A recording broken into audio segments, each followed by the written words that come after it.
Au travail, 8 viols ou tentatives de viol ont lieu chaque jour sur les lieux de travail. 20% des femmes ont été victimes de harcèlement sexuel au cours de leur vie professionnelle. 80% des femmes salariées considèrent que dans le travail, les femmes sont régulièrement confrontées à des attitudes ou comportements sexistes. Dans la vie, une femme meurt tous les 2 à 3 jours sous les coups de son conjoint ou ex-conjoint. Une femme est violée toutes les 7 minutes. Dans le travail, les violences conjugales est un enjeu majeur oublié. Y mettre fin passe notamment par la mise en place de mesures spécifiques au travail, bien loin des mesurettes annoncées par le gouvernement suite au Grenelle des violences conjugales, auxquelles les syndicats n'ont pas été conviés. Rien n'a été fait pour combattre les violences subies dans le cadre professionnel. Pire, la réforme du Code du travail, en supprimant les CHSCT, met gravement en danger la détection de ces violences. Ainsi, la CGT regrette que le président n'évoque pas les violences dans le monde du travail. Depuis janvier 2019, plusieurs femmes sont mortes, ne l'oublions pas. La CGT revendique donc, pour lutter contre les violences sexuelles au travail, de faire des violences sexistes et sexuelles un terme d'une négociation collective obligatoire, au même titre que la suppression des écarts de rémunération. Nous continuerons toujours à nous battre par tous les moyens pour obtenir ces revendications et nous exhortons le gouvernement à prendre ses responsabilités, à cesser de se payer des mots et à passer enfin aux actes. Merci. 360 cas signalés en tout. 365 femmes qui, en plus de vivre l'oppression patriarcale, ont vécu des violences du fait d'être lesbiennes. 36% de ces agressions ont eu lieu dans un lieu public. L'année dernière, à Limoges, une femme transgenre de 28 ans a été agressée et menacée de mort par un couple. La violence que nous connaissions est partout, peu importe où nous vivons. Nous dénonçons ces agressions. Nous constatons une augmentation de 42% des témoignages, indiquant des agressions de plus en plus violentes. Ces chiffres ne signifient pas forcément une augmentation des agressions, mais en tout cas un signe de libération de parole, grâce au mouvement de MeToo et de Balance ton port que nous soutenons.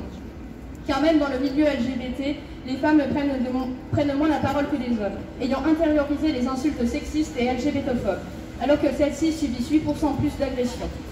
Et comme les femmes victimes de violences conjugales, les femmes lesbiennes et bi ayant subi des viols pour assouvir des fantasmes ou être violentées ont déclaré majoritairement ne pas avoir été prises au sérieux lors de leur dépôt de plainte, menant jusqu'à des refus de les enregistrer. Nos sœurs, femmes transgenres, incarcérées pour divers motifs, parfois pour avoir été travailleuses du sexe, sont envoyées pour la plupart dans les prisons pour hommes, si elles n'ont pas reçu d'opération de réassignation du sexe. Là-bas, en plus de vivre la violence de la prison, elles vivent les discriminations, le rejet et la violence due à leur transidentité. Nous dénonçons cette violence d'État. Il existe toujours l'idée que les personnes bisexuelles sont plus promptes à la tromperie et qui, elles, sont des personnes plus faciles à séduire. En 2019, des individus jugent encore normal de violer les femmes lesbiennes et bisexuelles dans le but de les rendre hétérosexuelles, ainsi que des femmes transgenres pour les rendre cisgenres. Des individus jugent encore que cela n'est que temporaire, que cela n'est qu'une mode. Pourtant, cette mode dure depuis des siècles. Ce n'est ni une mode, ni une crise identitaire, mais bien des identités traversant les siècles et les cultures. En 2019, la communauté queer est toujours sujette à des fantasmes pornographiques, et plus particulièrement les femmes, dans le non-respect des individualités, les réduisant à des objets sexuels et des fantasmes, sans une once de reconnaissance comme étant des individus à part entière. Nous, personnes queer, LGBT+, nous demandons la fin de ces violences que nous subissons dans notre quotidien, et particulièrement contre les femmes, combinant nos oppressions. Nous ne voulons plus être insultés, nous ne voulons plus être frappés, nous ne voulons plus être ignorés, nous ne voulons plus être tués. Nous demandons la reconnaissance de l'État vis-à-vis de notre existence. Nous voulons la fin des violences faites aux femmes, quelle que soit leur origine, quelle que soit leur religion, quel que soit leur style vestimentaire, leur orientation sexuelle, qu'elles soient cisgenres ou transgenres, toutes sœurs, toutes unies dans la lutte.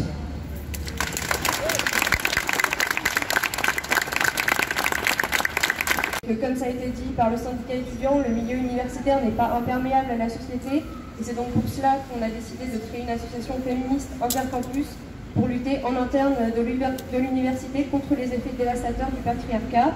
On va sûrement beaucoup se répéter au niveau des prises de parole, donc on ne va pas rappeler des chiffres généraux ou des faits en propre. On voudrait orienter notre discours sur qui sont les coupables de tout ce que l'on dénonce, donc les violences sexistes, sexuelles, tout simplement patriarcales.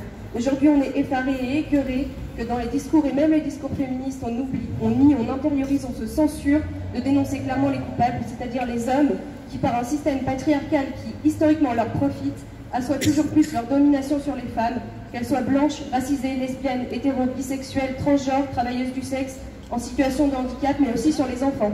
La justice ne répond pas aux attentes des victimes, elle n'incrimine et ne condamne aucun agresseur, seulement 1% des violeurs dénoncés seront punis.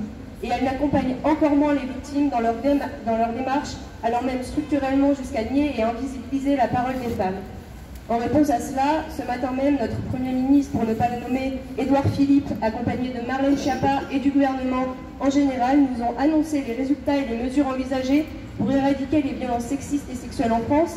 Et pour ne pas vous spoiler, elles ne sont clairement pas satisfaisantes et même indécentes. Édouard Philippe a effectivement eu l'indécence d'affirmer, je le cite, qu'une des premières réussites du Grenelle contre les violences a été de briser la chaîne du silence et de libérer la parole des victimes.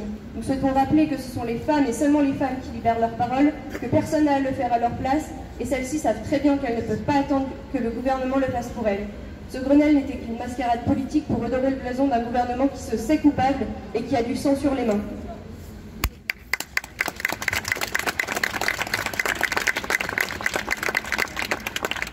Pour ce qui est du système universitaire, il est important de rappeler que les femmes sont là aussi pénalisées et décrédibilisées. En effet, plus on avance dans les cursus, moins elles sont présentes. Ce milieu élitiste et de tri social n'épargne pas les femmes, bien au contraire. Les cursus d'excellence et de spécialisation restent majoritairement à destination des hommes.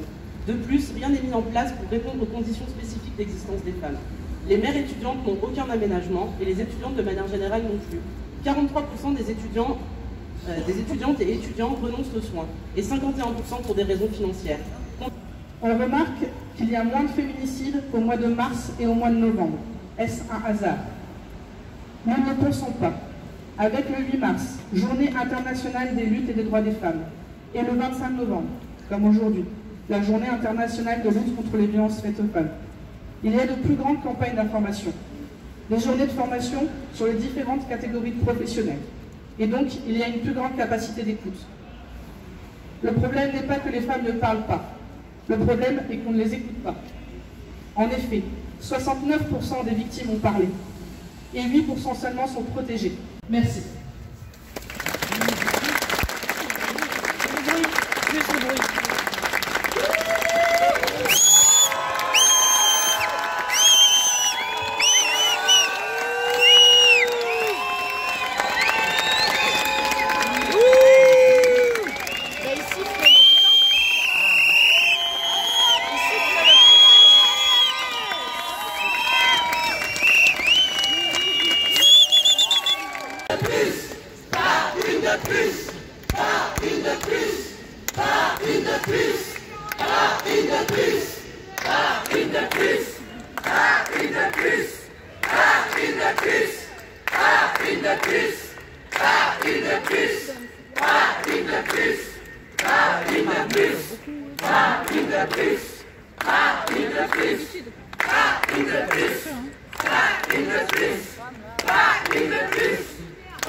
In the